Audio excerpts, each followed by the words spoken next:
Mecca பெரிய மசூதியில் crane விழுந்து ஏற்பட்ட விபத்தில் 107 பேர் பலியாகினர். 230க்கும் மேற்பட்டோர் இந்த விபத்தில் படுகாயம் அடைந்துள்ளதாக தகவல்கள் கூறுகின்றன. சவுதி அரேபியாவில் உள்ள இஸ்லாமியர்களின் புனித தலமான மெக்கா பெரிய மசூதியில் ஹஜ் புனித வழிபாடு இன்னும் சில நாட்களில் தொடங்க உள்ள நிலையில் அதில் கலந்து கொள்வதற்காக உலகெங்கிலும் இருந்து லட்சக்கணக்கானோர் மெக்காவிற்கு புனித பயணம் மேற்கொண்டு வருகின்றனர். இந்நிலையில் மசூதியை விரிவுபடுத்துவதற்கான கட்டட பணிகளுக்காக மசூதிக்கு வெளியே நிறுத்தி வைக்கப்பட்டிருந்த ராட்சச கிரேன் நேற்று இடிமின்னலுடன் பெய்த கனமழை மற்றும் பலத்த காற்றால் மசூதி மீது விழுந்தது. இதில் மசூதியின் ஒரு பகுதியில் உள்ள மேற்கூரை நொறுங்கி கீழே விழுந்தது. அப்போது அங்கிருந்த 107 யாத்ரீகர்கள் பலியாகினர். கட்டிட இடிபாடுகளில் சிக்கி 230க்கும் மேற்பட்டோர் படுகாயம் அடைந்ததாக தகவல்கள் கூறுகின்றன. சம்பவம் குறித்து தகவல் அறிந்ததும் மீட்புக் குழுவினர் அங்கு விரைந்து இடிபாடுகளில் சிக்கியிருந்த பலரை மீட்டனர்.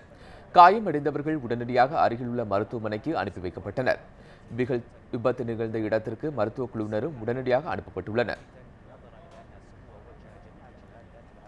மெக்கா மசூதியில் கிரேன் விழுந்து ஏற்பட்ட விபத்தில் 9 இந்தியர்களும் படுகாயம் அடைந்துள்ளதாக தகவல்கள் கூறுகின்றன.